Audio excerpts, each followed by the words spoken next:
दतिया हार गई बीजेपी। मुख्यमंत्री मोहन यादव के राजनीतिक कैरियर में लटकी तलवार। समीक्षा केंद्रीय बीजेपी कर चुका है।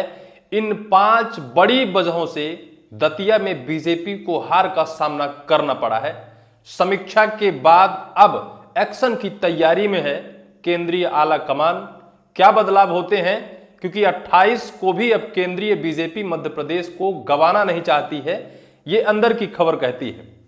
कई बड़े फैक्टर्स हैं जिसको लेकर केंद्रीय बीजेपी ने बड़ी समीक्षा की है और समीक्षा रिपोर्ट सामने आने के बाद मध्य प्रदेश बीजेपी में खलबली मच गई है। प्रमुख वजह पहली रही टिकट बदलने का फैसला पार्टी पर पड़ा भारी। नरोत्तम मिश्रा की टिकट बदलना बीजेपी को भारी पड़ा है। किसने टिकट बदलने का आदेश दिया, किसकी सहमति से टिकट बदला गया, ये पहला फैक्टर्स है। दूसरा है जातीय समीकरण साधने की रणनीति सफल नहीं हुई। बीजेपी जातीय समीकरण को नहीं साध पाई, अपने गुरूर में रही, अपने घमंड में रही। उन्हें लगता था कि हमारे बड़े बड़े दिग्गज नेता, मंत्री और बड़े अफसर भी जो सत्ताधारी हैं वो लगे हैं भाई हारने के चांसेस बहुत कम है। तीसरा फैक्टर्स रहा नरोत्तम समर्थक की निष्क्रियता बूथ स्तर पर दिखी है। यह भी समीक्षा में ऐड किया गया है कि नरोत्तम मिश्रा के जो समर्थक थे, जो भाजपाई थे, जिनके ऊपर लाठियां बरसाई गई थी, वो लोग बूथ स्तर तक एकदम निष्क्रिय थे। चौथा फैक्टर्स ये है कि विधायक और मंत्रियों की तैनाती भी बेअसर रही। ये विधायक और इन मंत्रियों पर भी तलवार लटकने की बात कही जा रही है। जो वहां बकायदा तैनाती की गई थी, चप्पे चप्पे पर एक एक बूथ पर मंत्री और विधायकों की नजरें टिकी थी, लेकिन चूक कहां हो गई केंद्रीय बीजेपी, इसकी भी समीक्षा की है। 2023 की नाराजगी का असर बरकरार रहा, यह भी बड़ी वजह बताया जा रहा है। 2023 में जो नाराजगी दतिया की जनता के अंदर था, वही नाराजगी वर्तमान में भी रहा और इस वजह से इस चुनाव में तगड़ा असर हुआ है। और इस असर के बाद मध्य प्रदेश के महज 10 से ज्यादा मंत्री, मुख्यमंत्री मोहन यादव, प्रदेश अध्यक्ष हेमंत खंडेलवाल, इन नेताओं को लेकर तगड़ी समीक्षा की जा रही है। नरोत्तम मिश्रा के कैरियर का क्या होगा, तो नरोत्तम मिश्रा की गलती को शायद केंद्रीय बीजेपी उस लहजे से नहीं ले रहा है, क्योंकि नरोत्तम मिश्रा जायज तौर पर अपनी मांग रख रहे थे। अगर उनके समर्थक सड़कों में बैठे थे तो कोई भी होगा ऐसा करेगा। नरोत्तम मिश्रा के अंदर से भावुक भरे शब्द निकले तो कोई भी होगा तो ऐसा करेगा। इसके बावजूद भी नरोत्तम ने आत्मसमर्पण कर पूरी मेहनत और पूरी ताकत लगाई। अगर कमी हुई तो बीजेपी के जातीय समीकरण में, बीजेपी के कार्यशैली में, या फिर नेताओं के खुद आत्मविश्वास में, जो वो घमंड में थे, अपने गुरूर में चूर थे कि हम जीत जाएंगे, यहां गलती हुई है। जो अब समीक्षा हुई है, समीक्षा के बाद एक्शन होगा। पूरी खबर मैं बताऊंगा तो आप दंग रह जाएंगे। दरअसल जब से दतिया में बीजेपी की हार हुई है तो पूरे मध्य प्रदेश, इन्हीं पूरे देश में अब बीजेपी को लेकर बहुत कही बात कही जा रही है। कुछ लोग तो कह रहे हैं कि बीजेपी के पतन का समय शुरू हो गया, तो कुछ कह रहे हैं कि बीजेपी की रीढ़ की हड्डियां टूट गईं। बिहार के बांकीपुरा, जहां से नितिन नवीन 5 से 6 बार विधायक रहे हों और इस बार जब उन्हें संगठनात्मक राष्ट्रीय अध्यक्ष बना दिया गया हो और फिर वहां से बीजेपी का हार जाना, इसे रीढ़ की हड्डी टूटना ही कहेंगे, क्योंकि बांकीपुरा से भी बीजेपी को हार का सामना करना पड़ा है। मैं बात करूंगा दतिया की। जितनी सारी ताकत झोंकी गई है, जीतू पटवारी ने कहा कि 50 करोड़ रुपए बीजेपी के पानी में बह गए।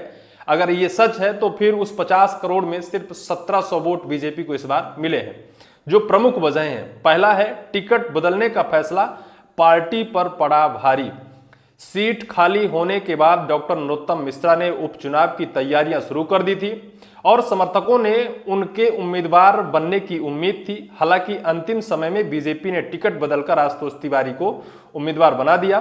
टिकट बदलने के विरोध में नरोत्तम समर्थकों ने करीब 18 घंटे तक ग्वालियर झांसी हाईवे जाम कर दिया था। डॉक्टर मिश्रा के समझाने पर आंदोलन खत्म हुआ, लेकिन जानकारों के अनुसार कार्यकर्ता की नाराजगी मतदान तक बनी रही। प्रदेश नेतृत्व के मुताबिक उसने केंद्रीय नेतृत्व को डॉक्टर नरोत्तम मिश्रा का नाम भेजा था, जिससे टिकट बदलने का फैसला केंद्र स्तर पर माना गया। राजनीतिक विश्लेषकों का मानना है कि यदि बदलाव तय था तो मिश्रा को विश्वास में लेकर अहम जिम्मेदारी दी जा सकती थी। ऐसा नहीं होने से संगठन और कार्यकर्ताओं का मनोबल प्रभावित हुआ।